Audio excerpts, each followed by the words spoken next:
episode number 217, special Saturday edition. If you're logging in, if you'd be kind enough to say where you're logging in from, hit the like button and feel free to continue doing so throughout the dialogue. If you are catching the simulcast over on the YouTube, please be sure to like, subscribe, and hit the notification bell as well. If you enjoy my work and you'd like to support the program, please visit jkdrebel.com, click on the Rebel Gear link, and that's where you'll see cool stuff like this, the JKD Notables coffee mug, also available as t-shirt, long sleeve, short sleeve, sweatshirt, hoodie, all that good stuff. But of course, the best thing you can do is to share this video and spread the word about the Jeet Kune dialogues. So I'm waiting for my dialogue partner, Mr. Ryan Teal of MKG Seattle. We did a tech test about 40 minutes ago. Everything went well, so he should be joining us momentarily. In the meantime, let me tell you what's coming up in the world of I Love Jeet Kune. Next Wednesday, we'll have a regularly scheduled issue of the I Love Jeet Kune broadcast. And then next Friday, let me make sure I got my notes correct. Okay, so next Friday, episode 218, will be a return visit. This might be his third appearance on the show with Zane Isaacs of Championship MMA in Arkansas, Oklahoma. Shoot, now I forget. But it's always a great time chatting with Zane Isaac. So while we wait for Mr. Teal to show up, that might be him messaging me on Facebook. Okay. All right, I think I hear him. Let's make sure. That was something else. So let me see who's here. Mark Black is here. Terry Valor, number one, as usual. Jesus Santiago. Nice. This is a grappling, fencing, and pugilism. I'm not sure who that is, but welcome anyhow. Mark Black. Jeet Kune cadre, I know who that is. That's Pedro Rodriguez sneaking in off Facebook onto the YouTube. Ramon Diaz. Ramon Diaz is probably one of my most loyal viewers on the YouTube. And there's Russell, Charles Loudermilk. Oh, okay. I should have known that. Now that you say that, right? That's Dax Manuel. Grappling, fencing, and pugilism. I should have known that. Dax has the coolest names for his channels and what have you. Okay. All right, give me one sec. Right. All right, here we go. Okay. How you doing? I'm good. How are you, sir? Doing well. All right, I did all the intros and what have you while we were waiting for you to join us. What I didn't tell the crowd is that I think you were one of those individuals whose mutual attention we came to because of a Facebook discussion. Is that right? That's right. Do you remember which one it was? Was it 3 ranges versus 4? Strong side forward. Do you remember which one it was? I think it was the strong side forward one. Oh, okay. All right. Yeah, well, the strong side forward one. I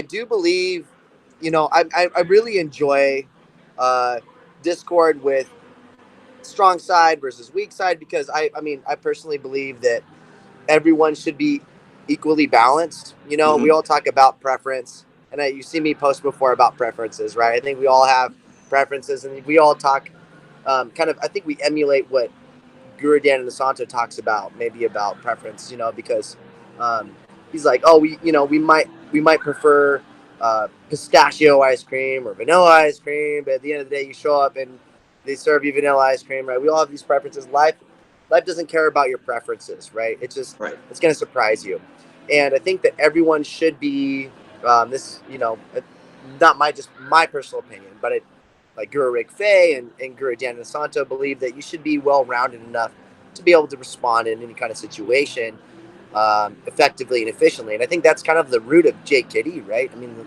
if you think about it, it's always about kind of problem solving the most efficient way and not taking preference, Well, right? if you're talking about balance, right? Shouldn't we also consider that there's the art portion of JKD, and then there's the philosophy portion of JKD. So what do you think? What do you think people should? What do you consider? If you agree with me, what do you consider to be the philosophy of Jeet Kune? A little bit of what you just said there about being well-rounded. Right. And I think that some people get mixed up, and I'm not, everyone's journey, and that's the beauty of JKD. Everyone's journey is individualized, right? You don't have to, Mm-hmm. and that's the thing. It's always about searching for center. One of my good friends and a colleague of mine, Bryce Tillett, um, he actually opened. He was a trainer at MKG. One of my students in about 2011. His dad had trained with the old Wing Chun Do school. Oh, okay. You know, we that lineage, and so him and I had already kind of bonded, and we talked about kind of this pursuit of center thing. It's not necessarily about trying to emulate any one idea that one person had told you that's finite about what JKD means, Mm-hmm. because JKD is a process of continuing growth. It's about understanding the self, and it's peeling back the layers of the onion, right? Like that's what Bruce was doing, in my personal opinion, Mm-hmm. right? He came from humble beginnings, on rooftops, fighting people, depending on what people believe, rooftop fights, toilet foot, and testing his Wing Chun. Yeah. But he came from those humble beginnings, and he had even more humbling experiences in his boxing experience, and coming to the United States and experiencing different martial arts, and then going to Thailand, and during his filming of Fists of Fury, and experiencing Muay Thai. Sorry, I'm adjusting my hair right now because it's all tangled.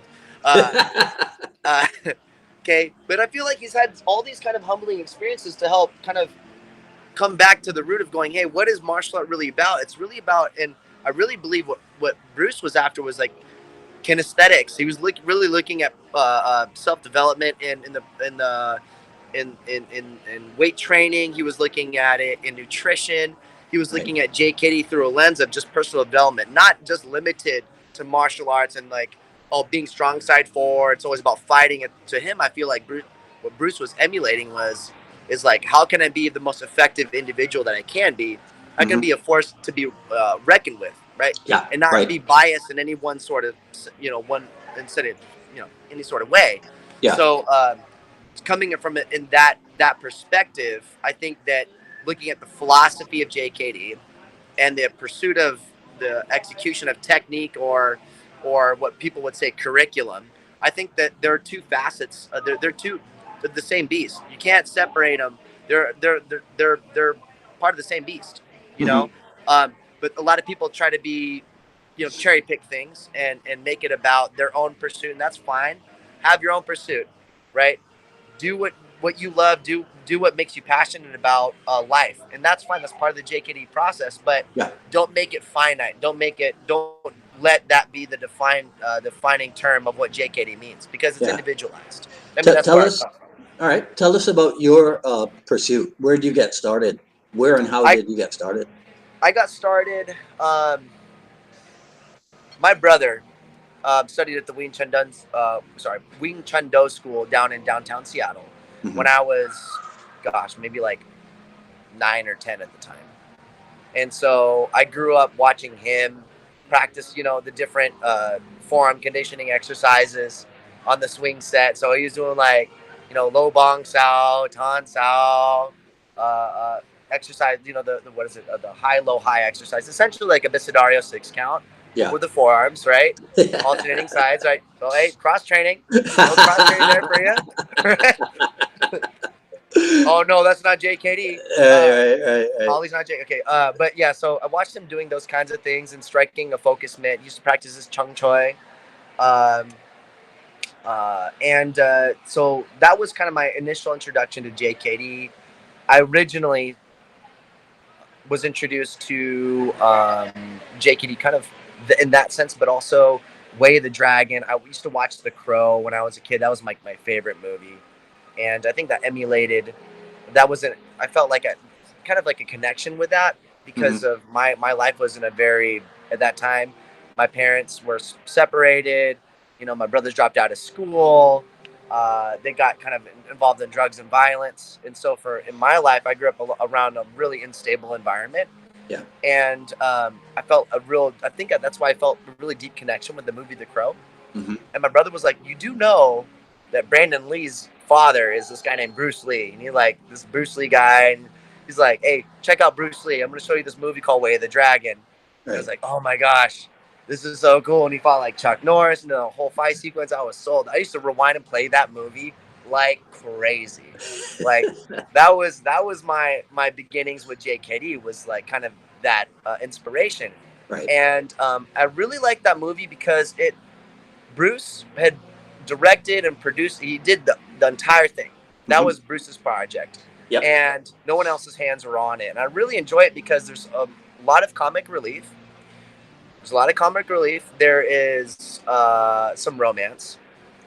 There is honor when he destroys Chuck Norris.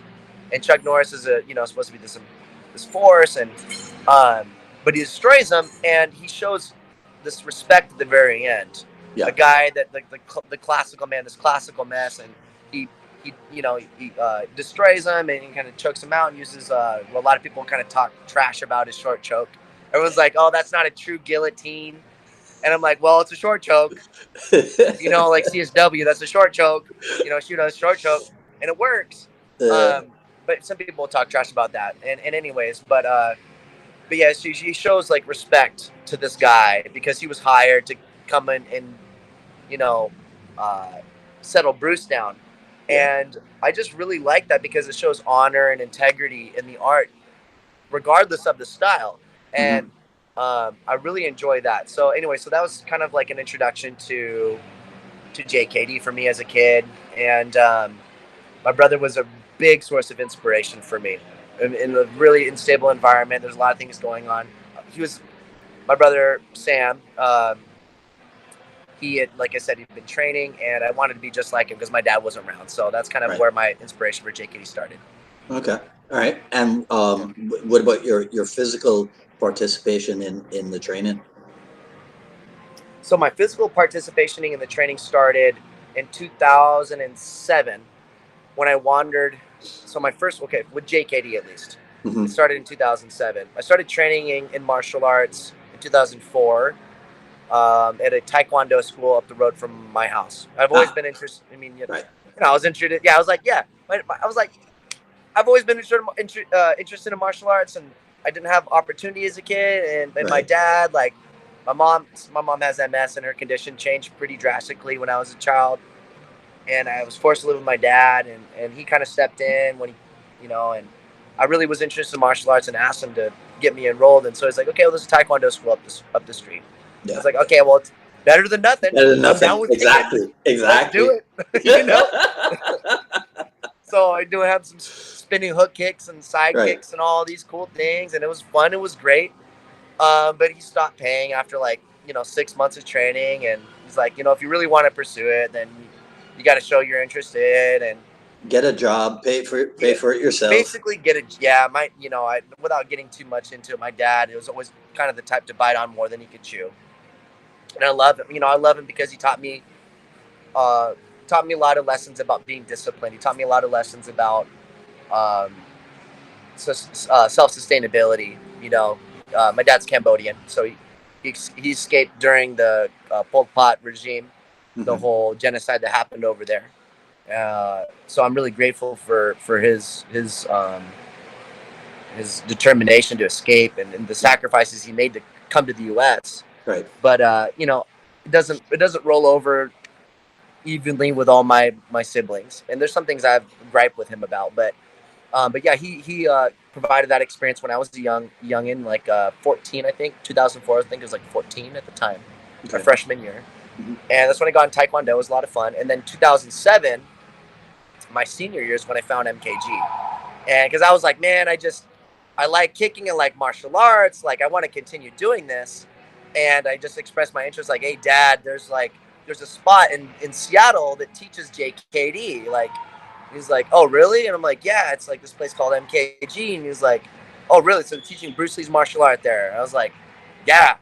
And he's like, okay, well, let's go check it out. Mm-hmm. And it was down in Greenwood. It was probably I was living in this place called the city called Mukilteo. So Mukilteo is maybe like 45 minutes north without traffic of where the gym was. In traffic, Jeez. it's like probably an hour and a half. Okay. Wow. So the commitment to go there was pretty drastic. Yeah. And again, he did pretty much the same thing. I went there with my brother, my younger brother Jason. We're a year and 6 days apart. And we stuck with it for about 6 months, kind of same deal. Right. My dad, again, like, you know, bless his heart, you know, and he just sometimes, again, bites on more than he chews. And so anyways, we just couldn't stick with it. And so I was determined to go back to MKG, though. And so I had to fix a car, get the alternator installed, blah, blah, blah. And so I went back into training again. And so I started training in 2007. And I originally went there because I was interested in JKD. Really, I mean, that was the root, you know, the root causing me going there. Right. And I was playing a little bit around with blade work, and that was because of one of my friends named Tim Heilman. This is how I kind of get involved in security. This is kind of a bit of a segue, and maybe Okay. probably put pause on here, but because now I'm just rambling. I'm a rambling man. So not if you know I just go. That's all right.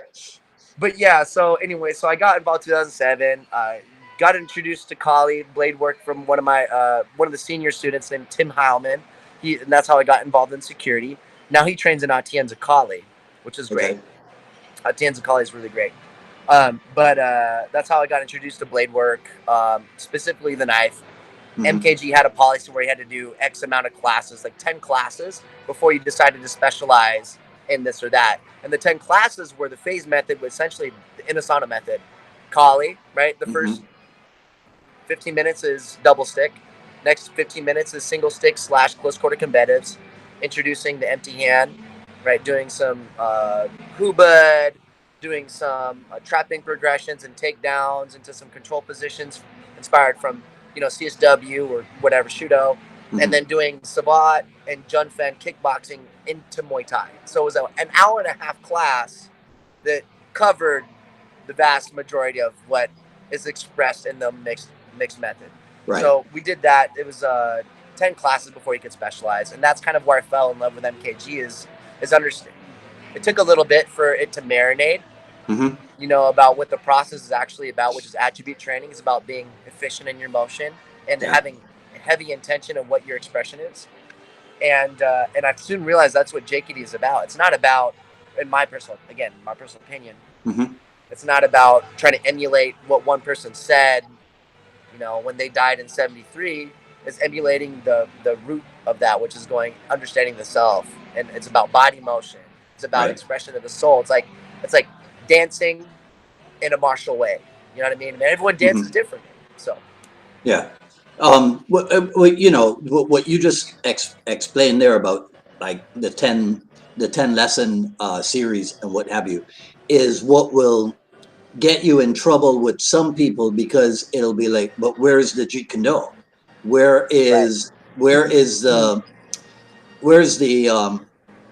the fighting, like you see in Bruce Lee's fighting method book?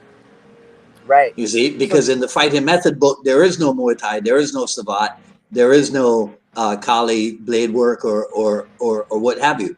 You're talking from the old book, right? The Bruce Lee's fighting method book. Yeah, right. And I think again, what you just described there is objectionable to a lot of people, because they think in a specific way Jeet Kune is this. So it goes back to what we started talking with, the difference between the art and the philosophy of the art. You know, one prescribes, let's say, a specific methodology.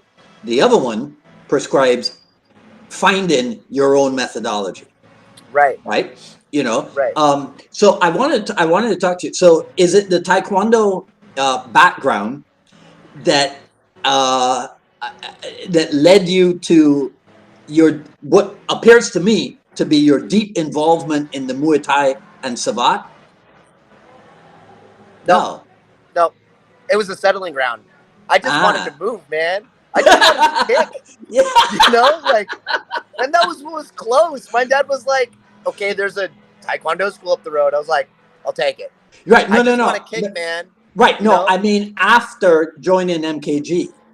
Was Oh, it the kicking influence from Taekwondo that led you?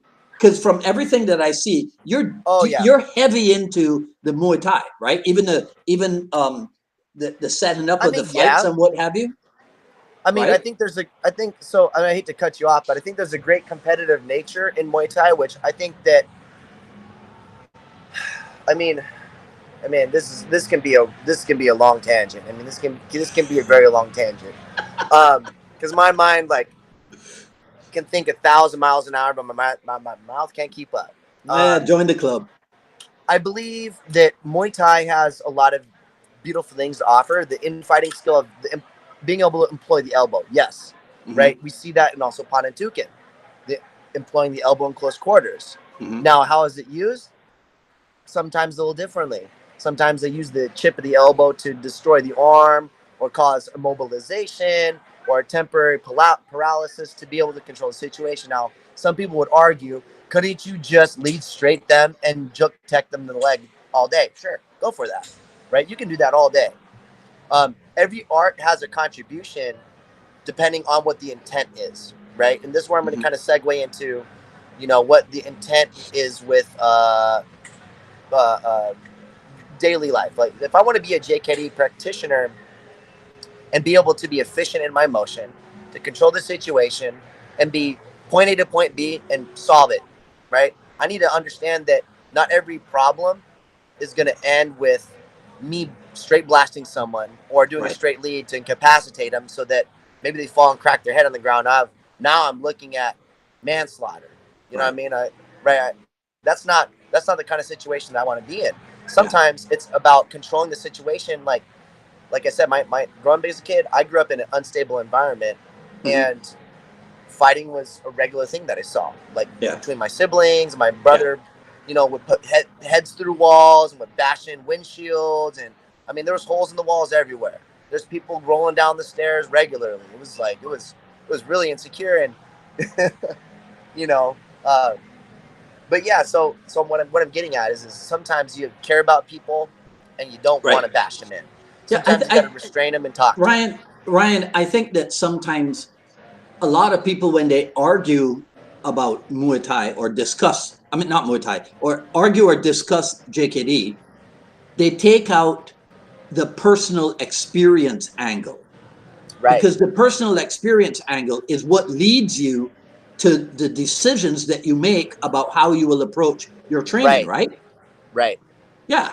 So a guy like you, if you end up working security, in let me ask you this: in working security, did you realize that not everything can be settled by straight lead and a juke tech?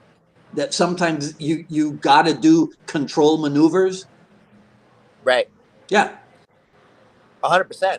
I Right. mean, let me put this in context. So I worked at the Salvation Army in Bremerton, which is a little Mm-hmm. bit more south and kind of toward the coast in Washington.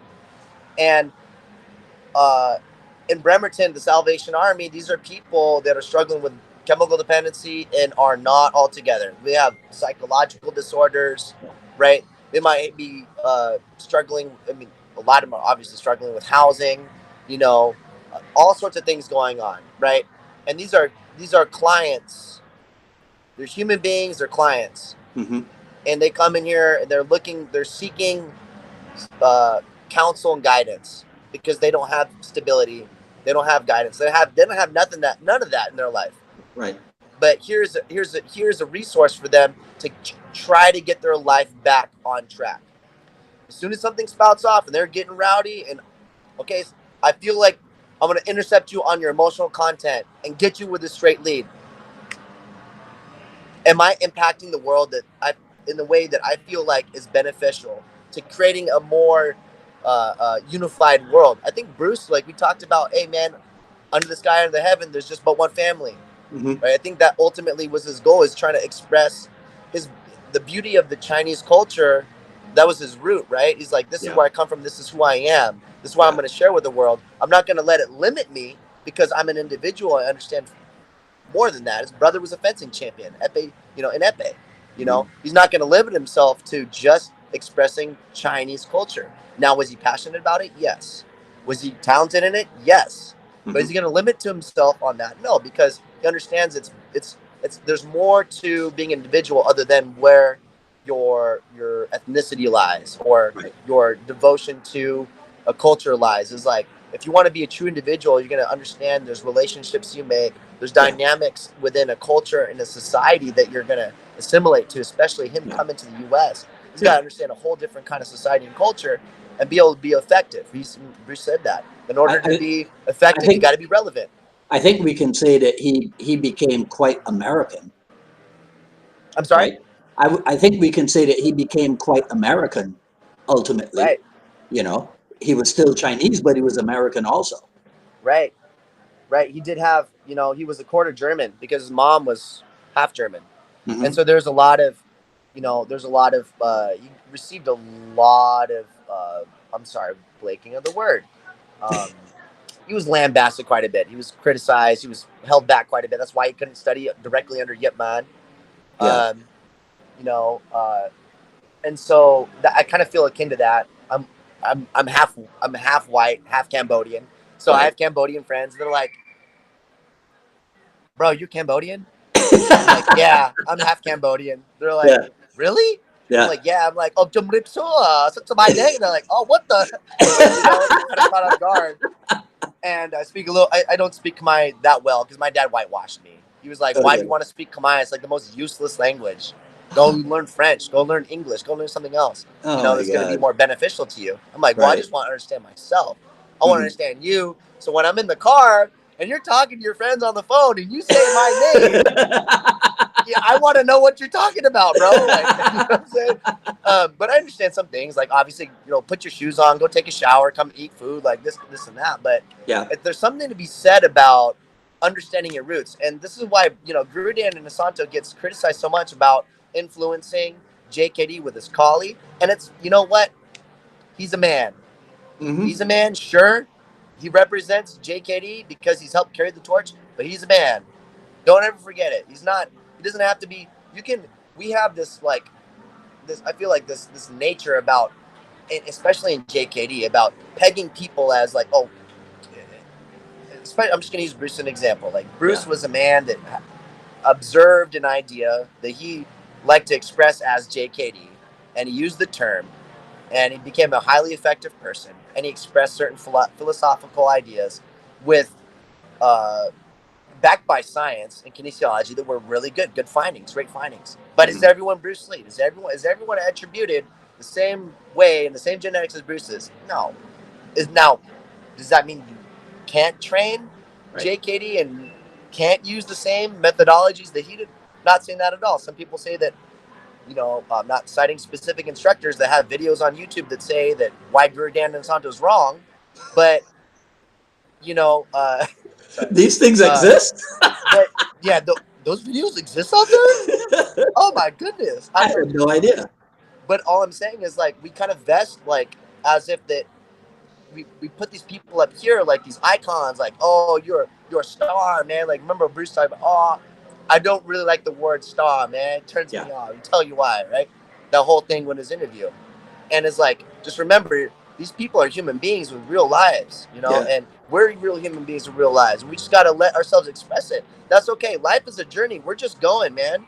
You can try to peg everything and pinpoint everything as you got to go Hey, and get it done. Like, but just got to let it live sometimes. since you brought up the whole thing about Star and Hollywood and what have you, I saw you talking to Tim Bescherer about the Will Smith thing. So Oh, yeah. yeah, so maybe Will Smith should have watched that interview with Bruce Lee before he went to the Oscars, huh? I would have. I mean, I think. I mean, one would might say it was scripted because this, and this, and Pfizer, and blah blah blah. You know, there's some conspiracies out there, and I'm not saying it's not true, because I feel Mm, like if you want, I feel like you should be open minded. This is what Bruce was talking about. Be open minded, challenge it. It's a Socratic method, right? You got to prove it without reasonable doubt. Take it to scientific method, right? Always ask why. Um, but I feel like with Will Smith, my personal opinion, you know, he could have let it roll over and took him like in being a genuine person with genuine intent. Sure, you're hurt, right? Sure, you're hurt. But did you need to approach someone and slap them on live TV? Because that condones a particular kind of behavior, right? mhm. That's if you think about escalation of force continuum. Someone said something. Now you just took it here, Right. right? You went from here. Now you took it here. Escalation of force continuum. Guess what? Will Smith is way bigger than Chris Rock. Yeah. So now, boom, boom. He just slapped him. Guess what? Chris Rock probably entitled to do respond. He's going to respond with physical force that is going to could neutralize Will, because maybe feels threatened by Will's size and his ability and intent. You know, Mhm. some things he says. So I mean, thinking in that kind of that mentality, Will Smith probably should have taken a different route. Maybe just waited to make a Yeah. response, took him backstage and go, hey man, I didn't appreciate the way you talked about my wife. Please don't ever do that again. And Yeah. then Chris Rock could have came out with a statement later. Hey, I'm sorry for the way that I responded about uh, Jada Pinkett Smith's condition right now. It doesn't condone the kind of behavior that an actor should be kind of putting people down with, especially people with conditions. That was really inappropriate of me. I'm sorry. Rather Mhm. Will Smith going out there and say, "Keep my wife's name out your mother mouth," right? Yeah. Like, and now, was he like a baller about it? Like, did he Right. draw the line? Like, people are saying, like, oh, that's kind of behavior. Like, people need to stand up for themselves. I do believe people should speak up more and take Yeah. ownership of their situations and not be a victim. We're talking Yeah. about self-defense, yes, Yeah. right? But in Right. a kind of a context where you're on public television and you're gonna walk up there because some dude made a joke, they're comedians. That's what they do. Mhm. Will Smith is a comedian. Chris Rock Mhm. is a comedian. Mhm. That's what happens at the Oscars. And Right. then do something like that. Right. I mean, it was definitely not professional, and he was way out of cool, you know. And Right. Yeah. so I mean, that's my personal opinion. It's not the behavior of somebody who. It's not the behavior of somebody who is a star. You Right. know, that's not how a star behaves, right? So, okay, so I want to get something clear. Am I misled then in thinking that you are the what do you call it? The torch bearer at MKG Seattle for Muay Thai and Savate? Well, I mean, yeah, I mean, okay, I would definitely say this. People look to me for leadership in those roles. Okay. Yes, I am. And Ajahn Chai, actually, Ajahn Chai, he invited me back to Thai camp this year to have me test for my associates. So I got certified under Ajahn Chai Certificate in 2016 for my first instructor level. Okay. Since then, I've trained in Cambodia, kind of tied back with my roots. I was sponsored back over there by, um, well, I had an opportunity to train with, what they call it, Cambodian top team. Mm-hmm. But Lok Kru Sarab Saroy, he's my Cambodian, uh, he's one of the guys that helped do all the promotions for me to fight Muay Thai amateur. Mm-hmm. He helped put me up and sponsor me to Cambodia to fight in 2019 before the pandemic happened. So yeah, I mean, yeah, I do have some accolades that are respectable, and people that look to for inspiration, and that would say that is, uh, people want to fight. Oh, that's valid. Okay, Ryan has experience. Okay, that validates what he says, right? Right. Is that my sole source of inspiration? No. Am I passionate about it? Yes. Am I passionate about Savat? Yes. Am I passionate about Kali? If there's any one art that I probably would train for the rest of my life, it'd probably be Kali. Because, I mean, look at Guru Dan. There's science. Look at Guru Paul McCarthy that's working in the neuroscience of things at the UCLA, talking about the impact of Kali, about contralateral motion across the center line and its effect on the neurosystem.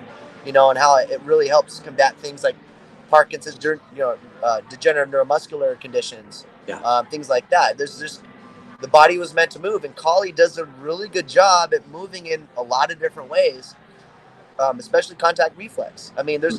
there's so much Kali has to offer: proprioception, um, elevation change. We're talking about resistance. We're talking about calisthenics without your mind really thinking, okay, I got to lunge. Okay, I got to sit down. I got to stand up. Grappling, you know, CSW does that too, but Kali is so complete. Um, in a lot of different ways. So if there was any one art that I would ever train forever, it'd probably be Kali. Hmm. Um, uh, I mean, I would train Kali obviously with the intent and the scope of like a JKD mindset, and now me pursuing like uh, uh, rehabilitation and getting kind of involved in that sense. I Right. kind of taking that approach about preserving life, and that's what Guru Dan talks about. Like Kali's martial art, yeah, there's all these deadly techniques, but ultimately at the end of the day, you know, it's not about taking life; it's about preserving it. And so that's what Hmm. really kind of gets me um, kinked up sometimes is people talk about, oh, JKD is about this, it's about efficiency and ending the fight as fast as you can. It's like, yes, execution, yes, you always want to solve it as fast as you can, but it's not always about knocking your opponent out and like destroying them, like Right. making them so they're unrecognizable, right? You Right. know, sometimes it's about controlling the environment.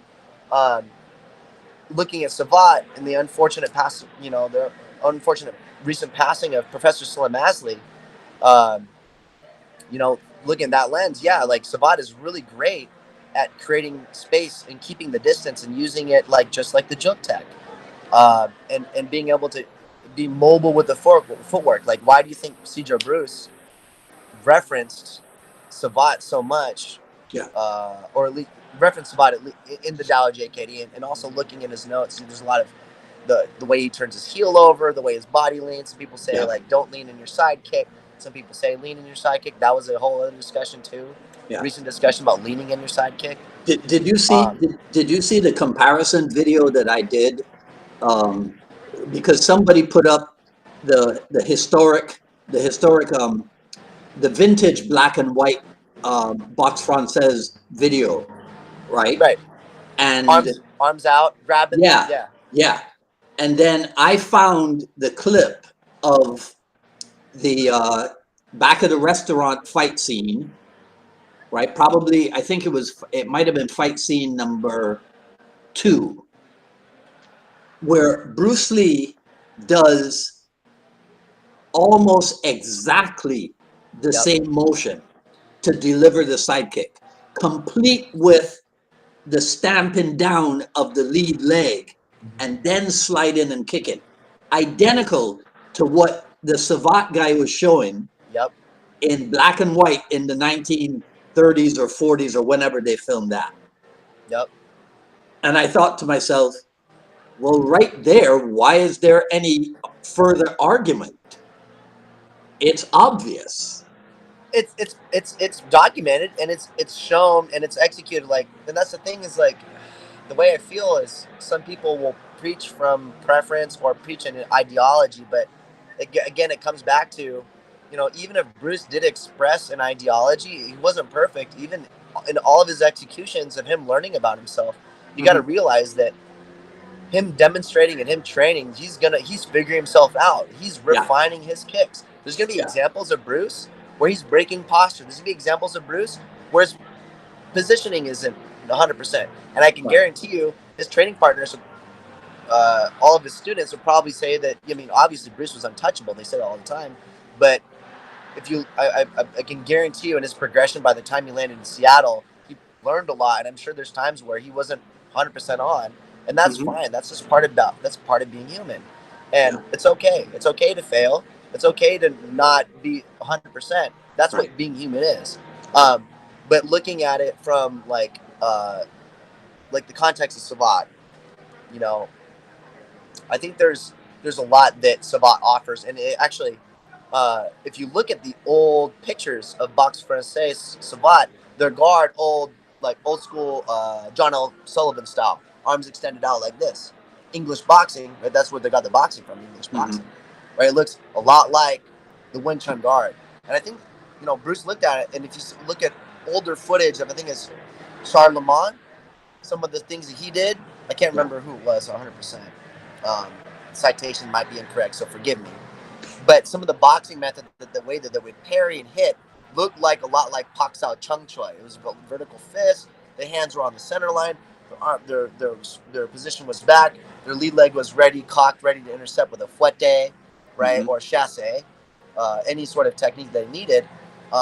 There's a lot that Sabat had to offer, and when you cross-reference, when you look at like Wing Chun, there's that motion, and so I have a saying that I like to use in my class. I like to say that stance is circumstantial.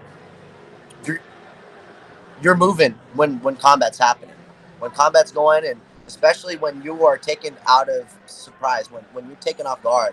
Yeah. Movement is just going all the time. But if you're just walking and you're engaged, you're if my left foot's in front and you catch me blindside, now my back's turned to you. Now I got to respond from a position where my back's turned to you. Would a spinning elbow from Muay Thai work? Probably, depending on distance, depending on the timing of my response. Would a step behind side kick like a chasse quasi from Savat work? Probably, depending on Hmm. distance and timing, right? Could I just run and create turn and pivot? Now I'm in my Bai Chong. That would probably work too, depending on distance and timing and intent and training. So do you know Right. what I'm saying? It's like it's Yeah, yeah. individualized. It's like it's there's so much variability, and that's why we train every day. Right. Is we train to be prepared Right. and to accept life, but also be prepared to accept life, but forge it in a way that our intent is gonna guide the way that we want to be Yeah. navigating through life. Hey, tell me this. When you started at MKG, did you did you get it immediately, or can you think of a time where it's like it sunk in and you were like, and things started to click? Right. I think so. It didn't sink in immediately, like day one. It didn't. Um, I thought it was. I was like, man, the cross training felt really good. I was like, I've never swung six before. I don't know what this has to do with JKD, but okay, because what I saw was like movies, and I like researched online and did my own independent research about JKD, right? Hmm. But it probably took about a month because I used to watch the Jeet Kune movie. Oh God, what was it called? It was like a documentary style Jeet Kune DVD. It was narrated. I think it was called like "What Is JKD" or something. I can't remember what the title was. Okay. Uh, but it broke down. It had like footage from him training James Coburn, Right. the backyard training sessions, right? It Yeah. had all the backyard training Yeah. sessions, and Yeah. so I would go to MKG, and I used to watch that DVD like religiously. Like I was such a Bruce Lee fanatic; it was bad. Like I would watch Way of the Dragon all the time, and I watch that movie all the time. And then went to MKG because I went into MKG thinking like I got to do JKD like this, straight Right. lead, like boom boom, you know. I went in there and I started moving my body around. And then there was a moment where, and I remember it happening. I can't remember what day it was, but I remember this moment specifically. I was watching that movie, and then Bruce at the very end of the movie goes, "I found the cause of my ignorance." That one statement in the DVD, he said, "I found the cause of my ignorance," and I was like, the way that it sunk in my head was like, ignorance just means that you can't perceive something that is a fact, Right. and you're not capable of understanding that until a certain point. And once knowledge reveals itself, it becomes a fact in your life, and it becomes truth, right? And Hmm. that's what Bruce talks about: is truth ultimately, or knowledge ultimately is self knowledge, right? Right. And having that eye opening moment about movement, right? It's not necessarily. I mean, yes, we can theorize about what is efficient, but in order for you to actually experience that and make that yours, make that your life experience, not just something you know about, not just something you observed or someone that told you something that they know, and you just write it in your notes. Okay, this is a fact of life. For you to experience it, for you to know it as truth, you gotta. There's moments. And for to do that, you gotta live. You gotta live Hmm. those moments. You gotta create those Hmm. experiences. And you gotta be in an environment that allows that self discovery and that cultivation of the self. And Right. that's what MKG really does really well, is they give you a lot of different experiences in grappling and stick work and blade work and hand trapping and boxing. Uh, uh, Kung Fu Tammy, the co-owner of MKG, Tammy Wilson, Yeah. the wife of Andy, talk about a force you don't want to wreck with or piss off. She I was, will. I yeah, mean, I was she just can gonna ask box, you. bro. I, Like I'm I was, scared. I'm scared to box Tammy. I was gonna ask you who your early mentors were at I'm sorry. MKG. I was gonna ask you who your early mentors were. Okay. Yeah. Bob Heineman. So Oh Andy, yeah. my instructor Andy, he was going through some personal gripe at the time, and he was trying to figure that out. So Bob Heineman, he currently operates Seattle Integrated Martial Arts. It's called SEMA. It's Hmm. in West Seattle. He was a mentor early on for me when Andy couldn't be around, and he, in addition to Tim Heilman, he Bob Bob specifically would give me time after every class to talk about JKD. I'd come up to him, just want to talk JKD. And Yeah. sometimes you have the students, right? When you're in between or you got to go somewhere and you're like, I got like maybe 2 minutes, bro. Like I got maybe 2 minutes. But he never said that. And he would give me undivided attention and he would actually show like he was interested and care about the matter that we're talking about. And Bob Heineman did a really good job of doing that. And he also has massive calves. So for him, when he does like tie kicks or like any sort of kicking, you're feeling it, bro. Like you're feeling it through the tie pads. You're feeling that like he can kick really well. I don't know how he's doing nowadays. I haven't touched base with him in a while, but talk about a mean bass player. He can Oh yeah. slap it the bass and walk those fingers like a boss. Ah. So he was one of my early mentors. All And right. when I came to MKG, Tim Heilman also he introduced me to some blade work, and then my friend Josh Mills. Josh Mills, he's now in California, I believe in San Jose. He operates. It's called Mills Muay Thai, and he's just like such a character. I mean, just a character. Like the guy that you want to hang out with at the gym that just he's infectious. The kind of persona that he carries. Yeah. Josh Mills is like a really really fun person to be around. It's kind of the kind of work environment that you want to go into, the jokiness, lightheartedness, but let's get Hmm. shit done. Like Hmm. excuse my language, but like we're gonna have fun, we're gonna make jokes, it's gonna be fun like this, but at the end of the day, we're here to grind. We're here to Right. make this gym pop off. We're here to change lives, like go getter kind of Yeah. mentality. And I was like, man, like I want to be like this guy, you know. So I Right. had some mentors, and Andy Wilson has always been kind of like the Godfather, the guy that like I'm struggling with something, and he pulled me in his office, and we sit down and talk philosophy, and he helped kind of recenter my brain and get my mind wrapped around what the mission is. And I've always been about the mission, and we all get sidetracked sometimes about some of the things that are going on in our lives. Hmm.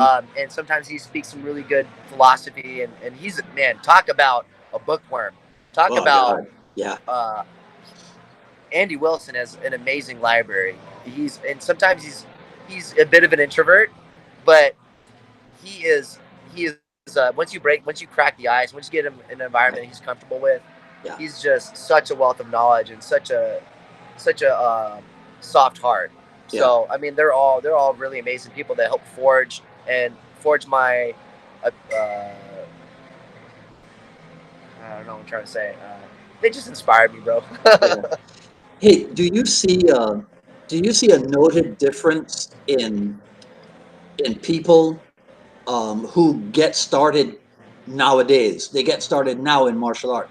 Do you see a noted difference versus people who started back when you did? Yes.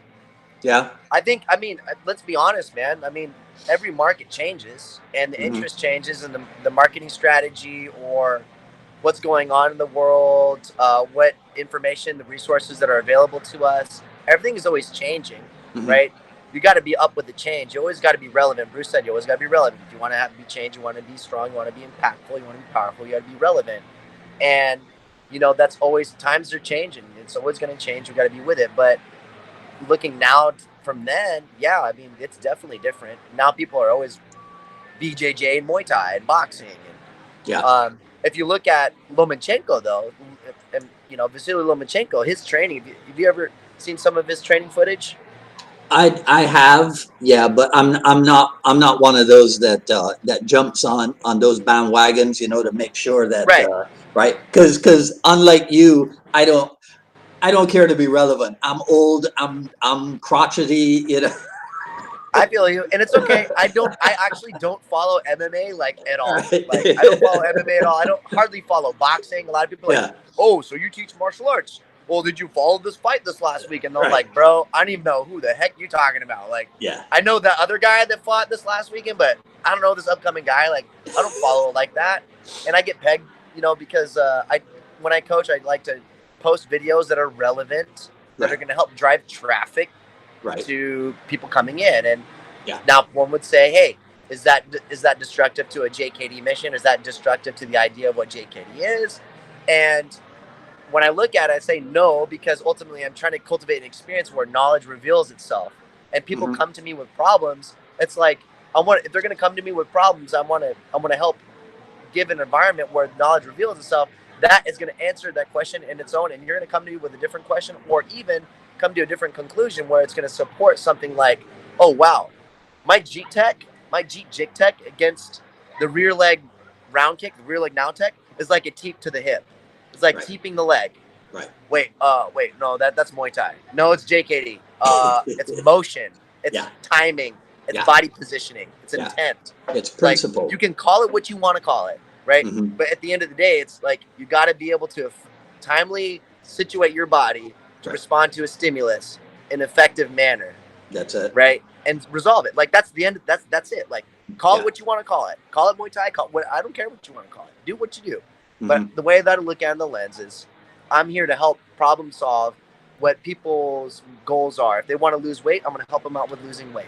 Do my best that I can within my scope of practice. I'm not going to overreach. I don't want to be liable in those kind of senses, right? I want to inform consent, blah, blah, blah, blah, right? All this other stuff. But I want to make sure that they're going to get the results that they're looking for. And if I'm sitting there trying to spew JKD philosophy down their throat, rather than just creating an environment where they're going to get their goals, and some of the experience they have along the way, I'm introducing some philosophy or introducing some methodology to them that, that was thought-provoking. That was really cool. Like, I don't see that very much, like, on some of these other YouTube videos that I watch online. Like, because that's coming from a different source. That's the beauty of cross-training. Now, that's interesting.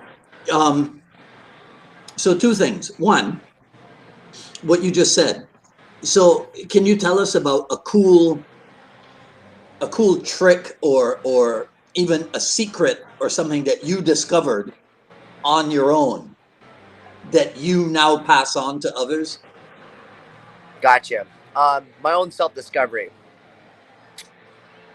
So no one ever told me this. No one ever told me the connection between, so I have my eye picked up on the stance in Wing Chun, or the old school Jun Fan stance, where it's like the 60-40 light front foot, hands forward, lead hand slightly forward, rear hand in reserve, Wu Sao.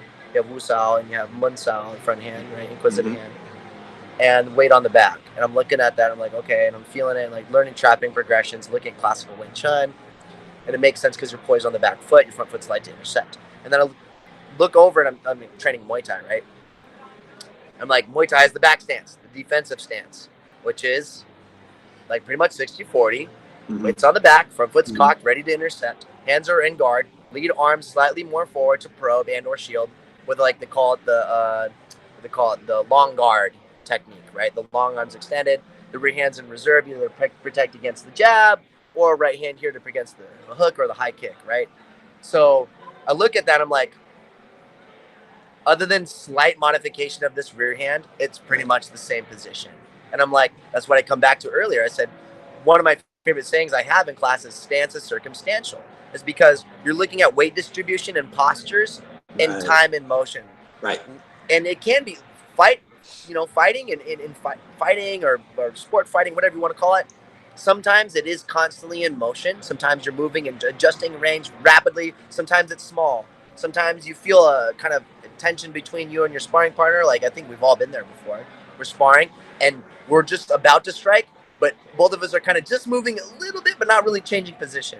So we're shifting weight, we're moving our head, we're changing positions, we're looking for the telegraph, we're setting a position up to intercept them or change the angle so we can strike from a better position. So I can set up whatever tool set that I would like, be it on preference. Maybe I like to kick more, maybe I like to box more, or maybe I'm looking to clinch and or hand trap, right? Immobilize the hands, hand immobilization attack, right? Mhm. So that in itself for me was a big eye-opening moment. I was like, oh my gosh, two martial arts that people like put up against all the time on against each other on YouTube. Right. Muay Thai versus Wing Chun. Wing Chun's a garbage art, you know, and then you'll see a Wing Chun martial artist every now and again like smoke a Muay Thai artist, and some people are talking trash in the in the comments like, oh da da da da. I'm like, dude, like at the end of the day, why are we still playing this? Why are we still playing this game? Right. This discussion is so old, like so old. I'm like I'm like I didn't even like I see those videos and I just watch it because I'm interested in like how how do they strategically approach the situation, how they're moving. I just like to watch for my own mental notes. Right. But I'm not there to like validate my position about Wing Chun being more effective than Muay Thai or Muay Thai being more effective than Wing Chun. I'm like, at the end of the day, bro, it's not about the art, it's about the person. And I'm going to use that method to make myself better. Like, that's it. Yeah. Like, I'm going to play music. I'm not going to limit myself to, just blues. I'm not going to limit myself to just jazz or rock and roll. I grew up playing metal. I grew up a Metallica fan. I play metal. I used to be a lead guitarist in a soul pop group, and used to play garage metal back in the day in high school. I like also finger picking. I like, Iron and Wine. If you know Iron and Wine, I like kind of that mellow music too. Okay. Like I'm all over the place. Music is an emulation of the soul. It's Right. what you are feeling, and I feel like it's okay to have. You don't have to be constantly like a rigorous force, like a overly aggressive male all the time. Sometimes you need to be sensitive. Like sometimes you need to be receptive. You need to listen. If you have a spouse, you need to be sensitive to what they're feeling. If you're hardened all the time, you're not going to have a healthy relationship. It's just like in my mind, life is about understanding yourself. You can't ever just be a JKD, like this kind of JKD guy or this kind of JKD guy. It's like, I mean, you can, that's your perspective, but if you fixate on that, if you just let that be that one thing, then I feel like you're going to miss a lot of different lessons in life that life is trying to give to you, and you're not receptive, you're not listening because all you're doing is you're playing music and you're not shutting up. You know what I mean? I think you just answered what was going to be my final question for you, which is, what do you want to say to the Jeet Kune world? I think you just answered it. Just play music, man. Yeah. And just play music, man. Like Bruce grew up in the 60s and 70s. It was about love. And I don't know why there's just so much bashing right now. And like that's why I jumped on this group. Like Andy turned me on this group because I was looking forward to connecting to a lot of great minds in JKD, and there are a lot of great minds. It just sometimes it feels more harmful than good. And like Bruce said, it's JKD is nothing to fret over, and that's what everyone's doing right now. Yeah. Well, I came to the game late, the online game, so I don't know if there was ever an effort to bring forth the great minds before, as opposed to people just bickering at each other. Right. It seems to me that that's the history of it. The online Jeet Kune interaction was just people bickering at each other. I'm not interested in that. I want to do what you just said, which is to bring forth the great minds. So it's going to take time, and I feel it personally every time somebody says, I'm quitting the group because of all the bickering and what have you. Because the bickering stuff, I look at it and I go, yeah, whatever. And I stick to the group. I don't plan to leave. If I do leave it, it would never be because of the big. Well, I shouldn't say that. It might be. Anyhow. Right. Sometimes silence. Yeah. Sometimes silence it speaks on its own. You don't have to comment on something. Sometimes you got to let it be. Exactly. Right. Nobody has a gun to your head saying that you must comment. Like I see stuff like somebody will post something, and they reply to somebody else. And then there are people jumping into that conversation. Well, I think that's kind of rude, even if it's online, right? It's like, so if you don't say anything to me, I don't feel like I'm supposed to reply to you.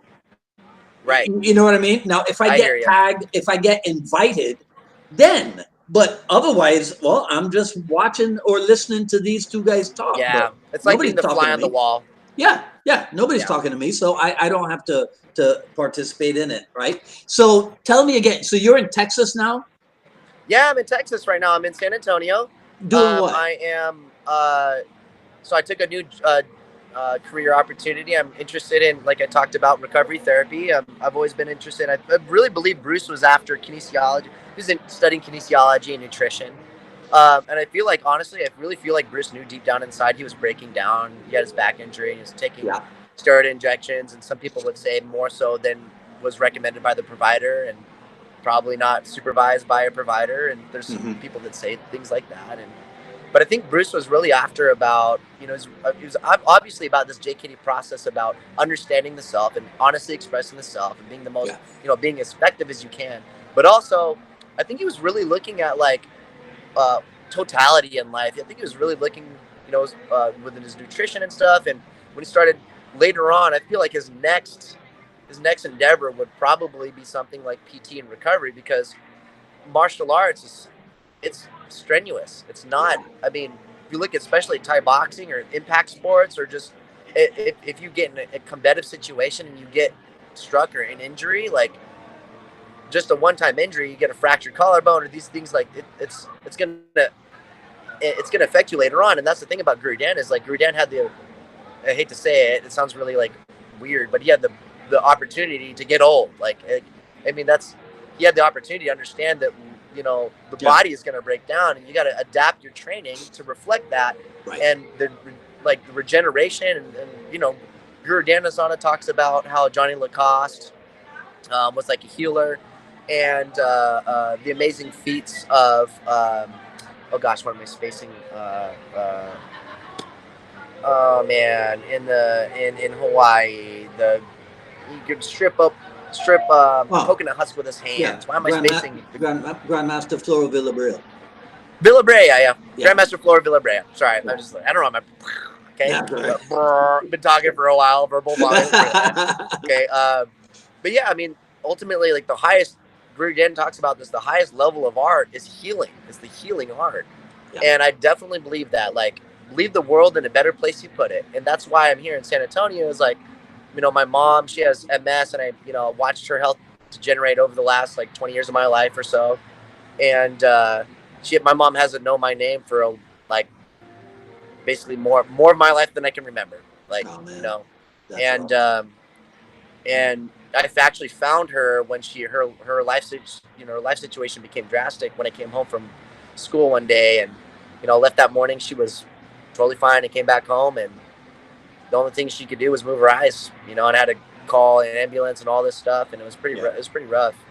But since then, it's like, for me, it's like my mom. Like, I love my mom to death. I've been a mama's boy since I can remember. But for me, it's always been about now, like looking forward, like about being looking at regeneration and leaving a positive impact in the world, and like you know, uh, more so about, rather than trying to be like a great human being that is like, I'm revered because I'm feared. It's like I want to be memorable because I'm creating positive impacts in the Right. world, and like leaving it better and people in a healthier way, and Yeah. doing those kinds of things. And so for me, out doing this thing, I've always been because of Bruce Lee helped inspire me to be involved in kinesiology, and my mom helped inspire me.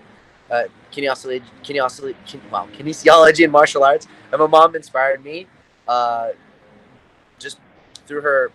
Obviously, she's just an amazing woman.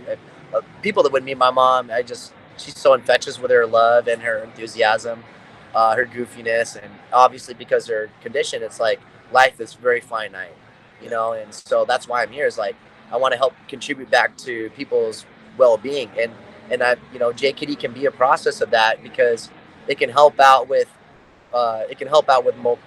exercising the body, getting your VO2 max to a certain extent, challenging Hmm. mobility in various planes, and exploring the body, and understanding intent. And understanding martial arts is not limited to a specific culture. You can utilize culture just like you utilize methodology inside a clinic. I can Right. use a foam roller, I can use a lacrosse ball, I can use different things to cause a certain effect. But at the end of the day, it's always about bringing your body back into harmony, about Sweet. feeling well, about being well, about causing positive impact. So I just kind of think of the totality, like looking at it all comes back Yeah. together, as long as your heart's in the right place. uh, whatever way you approach it, that's individualized to you, and that's JKD. Yep. If somebody was to ask me, okay, so Dwight, what would you say was the theme of your dialogue with Ryan Teal? I'd be like, totality. I think that was the theme, you know. So, all right, I'm gonna let you go. I'm gonna let you go. Do your thing. All my best to you, and you more. Listen, it's a moniker that is applied all over the sports world, but I think you really do deserve to be called Real Deal. Thank you. Hey, I'm gonna pin that up. I'm gonna make a shirt and be like, "Real Deal Teal." I'm gonna send it to you. All right. All right, man. Well, thank Listen, you so much, Seafood Dwight. I really appreciate your time. Thank you for considering me. I really appreciate that. My pleasure. It was great talking to you. Same to you. All right. Take care. You take care. All right. Okay. All right. So I guess the internet in this part of the house is has fixed itself or something, because the past few weeks we've had those dropouts, but we didn't. All right. So that was episode 217 with Ryan Real Deal Teal of MKG Seattle.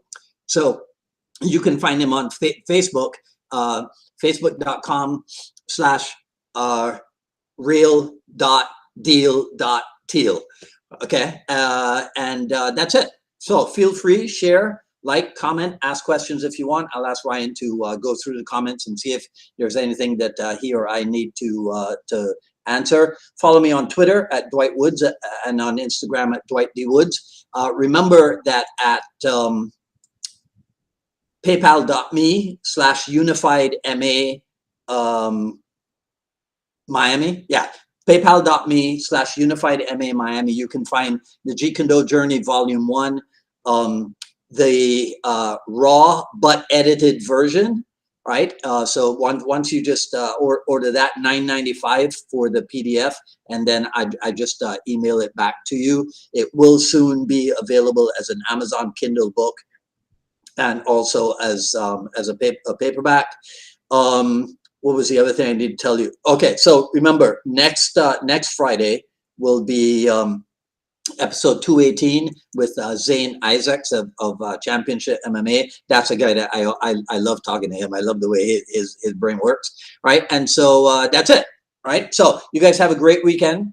I hope everything's normalizing itself where you are, right? And so until the next episode, this is Dwight Woods, the Jeet Kune Rebel, signing off. You guys take care. Talk soon.